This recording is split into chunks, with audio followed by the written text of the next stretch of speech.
layya ga duk wanda yake da halin yayi ta jama'a wajibi ce.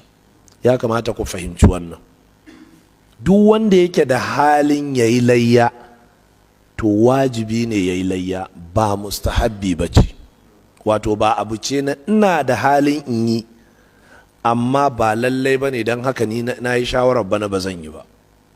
A'a, in dai kana da hali to wajibi ne ainihin kai layya.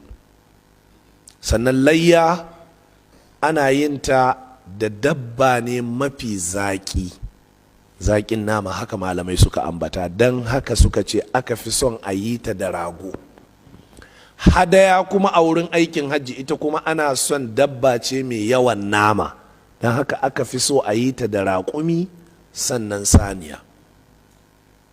Babu laifi in an yi layya da ainihin akuya ko bunsuru, babu laifi in an yi layya da raƙumi ko sa, amma yin ta da rago ya fi. Kenan in kun fahimci haka, na ware naira 300,000 zan yi layya, madadin in sai saniya katuwa ta 300,000 in yi layya da ita, to ya fi dacewa in je in sai raguna guda 6 'yan 50,000 in yi ainihin layyar da su. Jama'a an fahimci wannan? Sannan dabba ɗaya cikin layya kamar rago na isar mutan gida, mai gida da iyalin shi, amma ba za a haɗa kuɗi a sai rago ɗaya a yi layya ba. So da dama matar shi ma'aikaciyar gwamnati ce, shi ma'aikacin gwamnati, sai su ce bari su haɗa kuɗi su yi layya da nufin kowa ya yi layya. A'a, bai halatta ba. Amma za su iya haɗa kuɗi su sai raƙumi ɗaya ko su sai ainihin saniya guda ɗaya, su 4, su 5, su 6, su 7, amma ka su wuce su 7.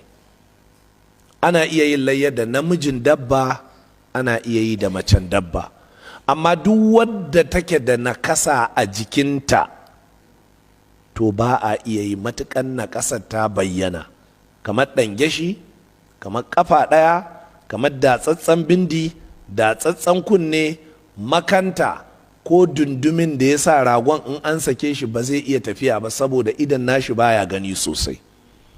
An fi so a yi layya da rago ko kuma dabba wadda take da sirkin baki a jikinta, wato ba fari kar ba, ba kuma baki sitik ba, ba kuma jazawur ba. Ana son ya zama yana da sirki baki da fari, ko fari da ainihin launin ruwan ƙasa jaja-jaja. Ina fata an gane. Dangane da layya har wa yau, lafiyayyar dabba ake so, ba a son dabbar da take ba ta da maiko, ba a son dabbar da take mara lafiya, ba a son dabbar da take da wata nakasa kamar yadda muka bayyana. Har wa yau so ake mutum ya yanka da kanshi, Allahumma sai in ba zai iya ba sai ya samu wani sai ya yanka mishi. Idan wannan dabba za ka yi kai da iyalanka ne, to yanzu hukuncin layya ya hau kanka kai da iyalanka. Wannan watan da aka shigo na watan Zulhijja, to ba za ka yi aski ba, ba za ka yi yankan kumba ba. Haka matakka ma za ta haƙura da kitso da yankan kumba da duk abin da zai zubar da gashi a jika. Haka duk 'ya'yan gidan matuƙar wannan layya za ta shafe su gaba ɗaya, har sai an yanka wannan dabba ta layya. Ranar yanka wannan dabba ta layya kuma shine ranar sallah babba. Ba a yankawa sai ainihin an sako idi. To idan aka ce saukar idi shine ana nufin idin da kai ya shafe ka. Kamar yanzu a Zaria nan, wasu masallatai suna sallar idi karfe 8, a daidai lokacin da wasu suke yi karfe 9, a daidai lokacin da wasu suke yi 9:30.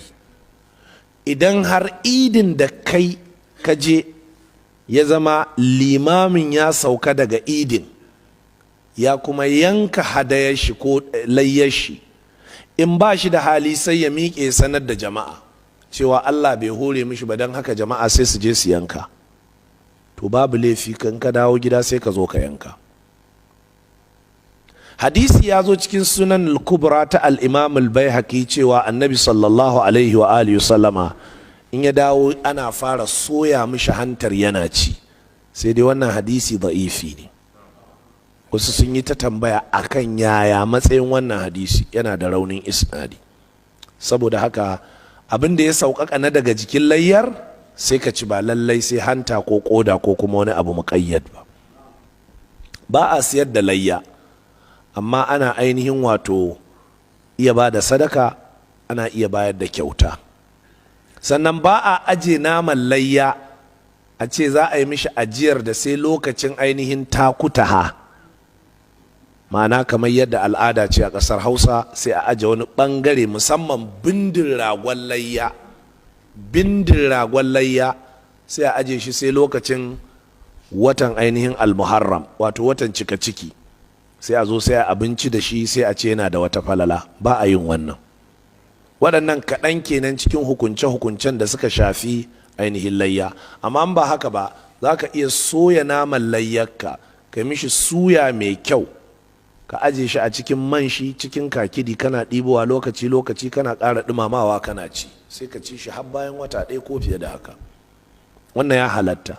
Amma in a ce a aje shi har sai ya kai watan shara ko watan takuta ko watan almuharram, wannan ba daidai ba ne.